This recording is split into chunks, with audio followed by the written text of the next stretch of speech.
Well, howdy there, everyone. Well, it's December 10th or something, and I was going to do a video about exactly what is social justice and talking about illusions, and I have this song I was working on the other day, and I thought it would be a perfect introduction. Maybe I'll just play the song. Depending on how good I play the song, I might include it in the video, or I might just make it a standalone song. But forgive me because I just clipped my nails and they aren't exactly, I'm not used to playing with them like this.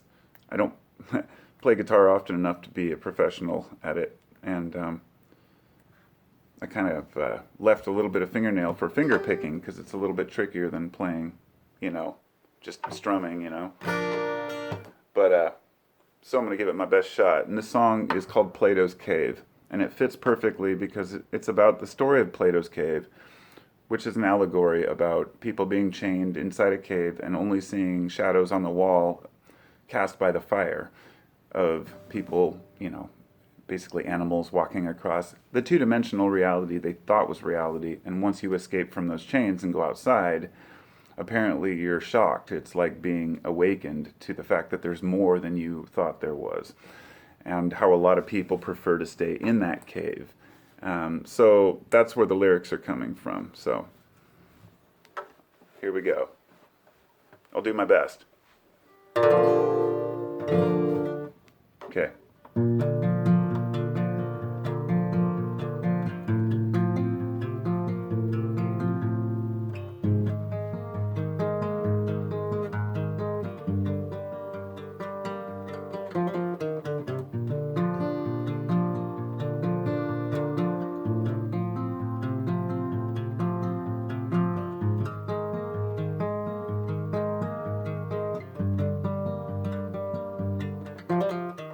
How long will we spend in Plato's cave? Allegories written on the wall, breaking free of chains may feel brave.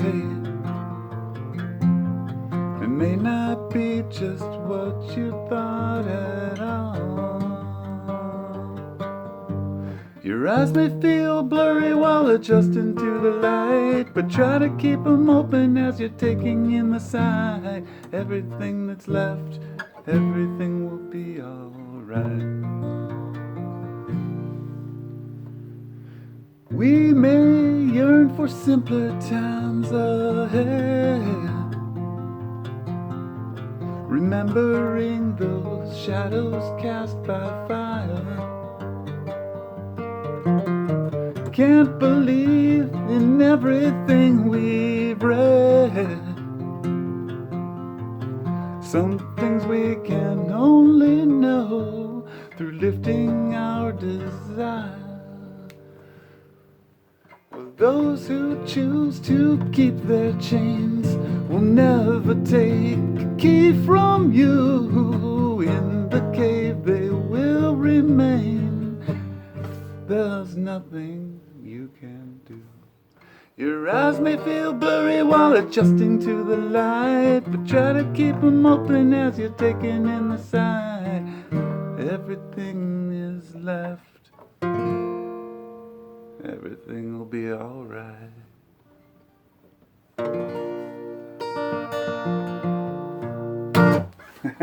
I don't have an ending for it yet, and obviously it's still a little bit rough around the edges, but I hope you enjoyed it. And the song about Plato's Cave is deeper and wider, of course. It's a very simple, I could add more lyrics to it. It's just a simple list of lyrics here. And for me, sometimes playing the guitar and singing a song, something I've always known since I was a kid, it allows me to tell a story that I can't quite tell with words. I can't take myself seriously enough to really express certain things. And music has always been an outlet for people to share these ideas. And but the reason why I thought that would be important to add in is because, that allegory about Plato's cave is really about waking up.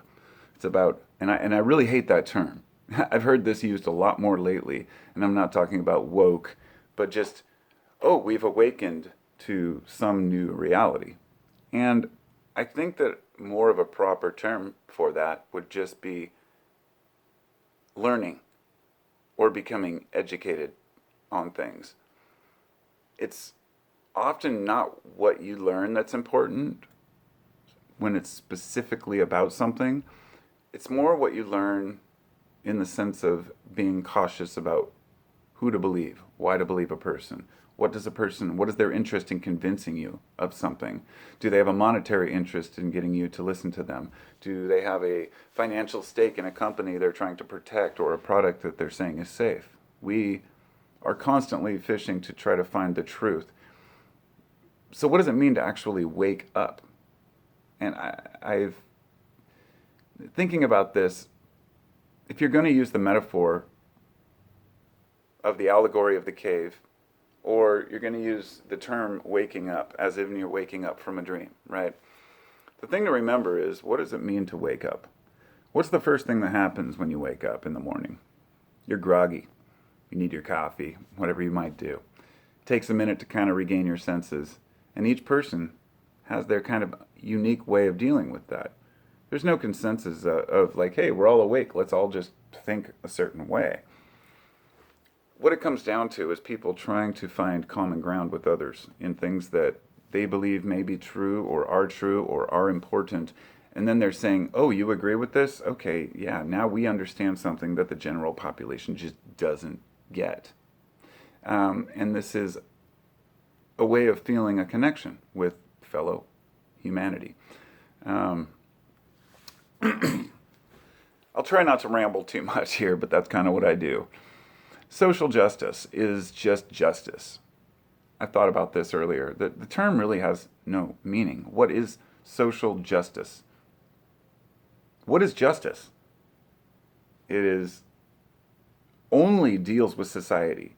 There's no justice in nature. There's no justice with inanimate objects. Justice specifically deals with society. Therefore, social justice is the only kind of justice. And I'm not talking about racial justice. I'm not talking about gay rights or any of that. I'm talking about the right to unionize, the right to to improve our infrastructure, to stop polluters, to stop lobbying, and to hold corporations accountable, to hold the media accountable, things like that.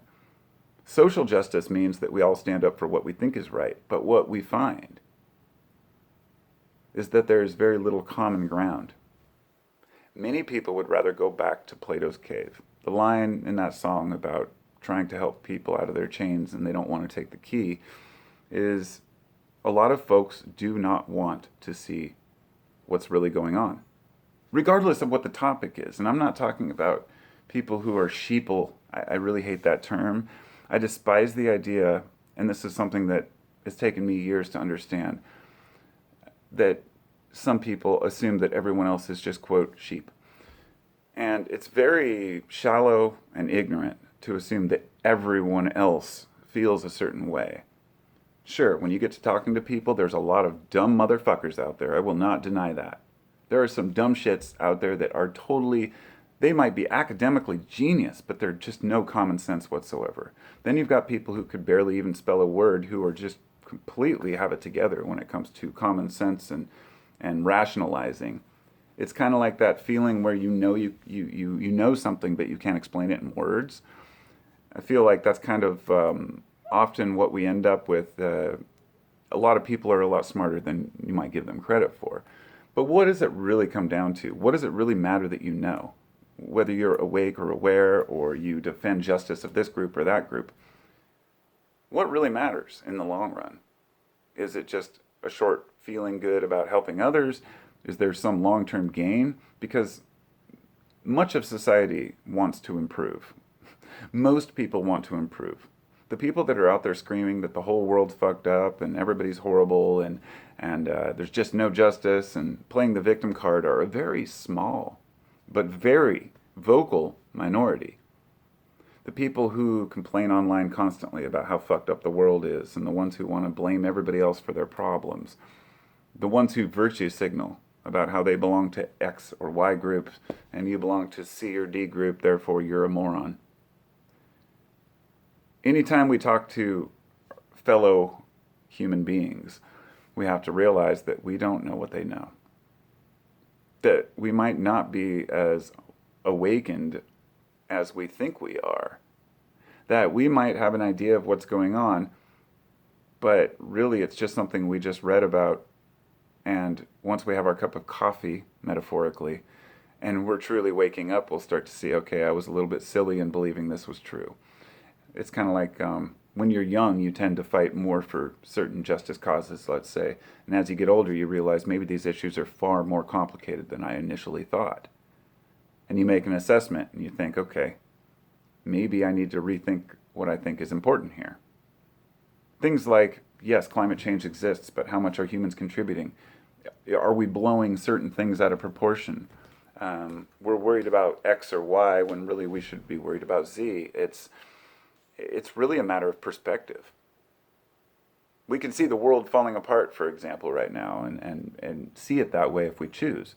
Or we can see the things that we've overcome, like the fact that we don't have to have segregated drinking fountains in this country anymore, that the Willamette River isn't just full of sludge and poop, and the skies in every city in America aren't totally smoky, and the things that we have gained. We have made a lot of headway in improving our society and our surroundings. And it's a long and slow process. You can't make overnight changes. You have to get your feet wet and see how it works. So there is something to be said about the madness of crowds. And the madness of crowds means that most people will prefer to stay in that cave. The madness of crowds means that if somebody does get out of Plato's cave, the first thing they're going to do is run back in there and try to convince a whole bunch of people to leave with them. Even if the outside world's more dangerous, less appealing, makes them miserable. And life is like that. We make sacrifices. When you know things, the more you learn about the world around you, this is a well-known phenomenon. You can't unlearn what you've learned. You can't put the genie back in the bottle. You can't look back and say, I want to forget about all these problems I've seen in the world, or the potential for this cataclysm, or this disaster, or these people suffering, or the way animals are treated. There's a lot of horrible shit out there. But if we're focusing on just that, we're missing the big picture. It means that it's something wrong with our own minds. So if we find ourselves only focusing on the negatives of the world, when I do that, I know there's something going on in my own mind. I know that I am either depressed or anxious or trying to project shortcomings onto the world as saying, look how fucked up the world is, instead of look how I need to take initiative for my own thoughts. The madness of crowds is something that we've seen online has become really intense, but it's really nothing new. It's just like the Crusades or any other time in history when people want to go out and make their voices heard and think they have the truth.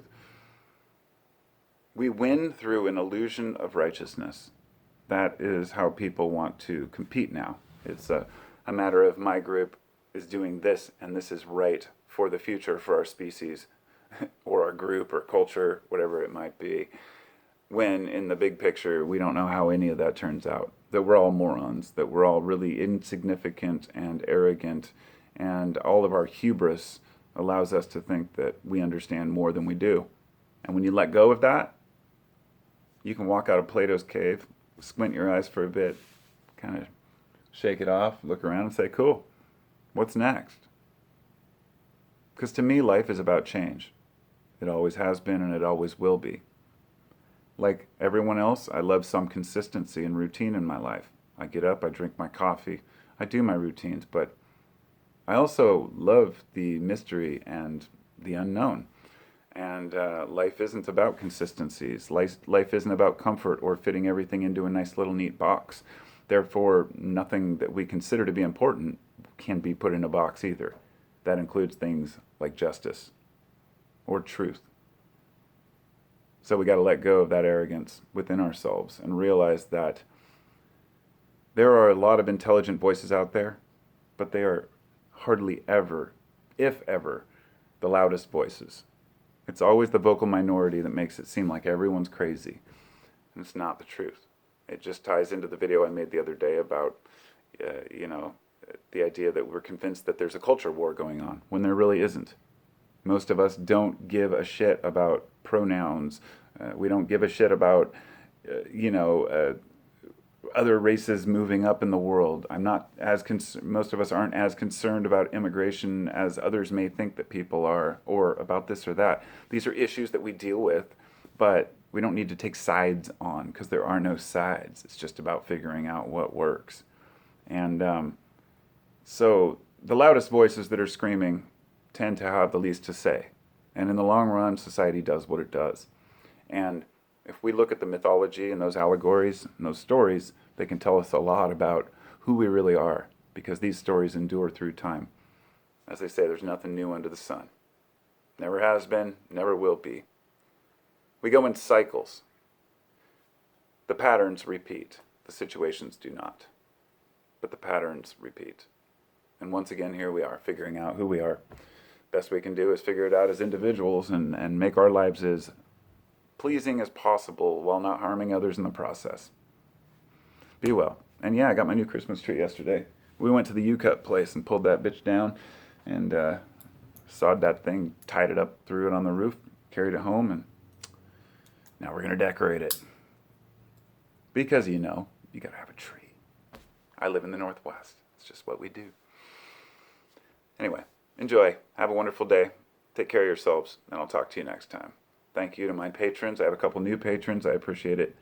For those new patrons, if you go to the Patreon, I have playlists on there of my psychedelic videos, herbs, things that I can't post on YouTube, as well as a lengthier version of the video I made yesterday talking about the culture wars that don't exist, as culture is all subjective, and we'll get into that another time. Peace out. Talk to you later. Be well.